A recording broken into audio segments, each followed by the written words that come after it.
Xudoning do'sti bo'lishlik uchun 3 ta narsa bo'lish kerak.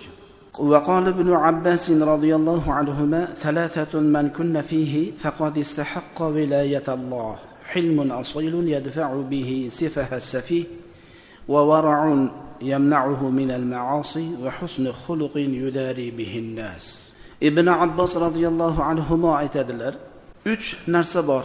Qaysi bir odamda shu 3 narsa jam bo'lsa, demak bu odam Alloh jalla va aloga do'st bo'lishlikka haqli bo'ladi. Xudoning do'sti bo'lishlik uchun 3 ta narsa bo'lish kerak.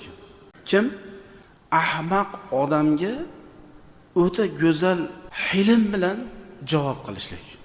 Ahmaq odamga hilm bilan o'ta og'ir bosliqlik bilan javob qilsa, bu odam Allohning do'sti bo'ladi. Ahmoqqa ahmoq bo'lib, jinniga jinni o'mash kerak ekan.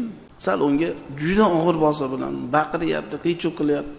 O'zingizni juda og'ir bosliqlik bilan javob qo'ysangiz, shu Xudoning do'stligini belgisi ekan. Ikkinchisi, va vara'ul yamna'hu minal ma'as. Gunohlardan qaytaradigan taqvo insonda bo'lsa, Xudoning do'sti bo'lishlikka haqli bo'ladi. Gunoh ishlardan qaytaradigan taqvo. Gunohning turi ko'p-ku, o'g'irlik ham gunoh, hamma yo'q. Shunaqa yomon ishlardan insonni tiyadigan taqvo bo'lsa-ki, Xudoning do'sti bo'lishga haqli. Uchinchisi, go'zal xulqi, u xulq bilan odamlarga muloyim, mehribonchilik qiladigan go'zal xulq bo'lsa, Allohning do'sti bo'lishlikka haqli bo'ladi.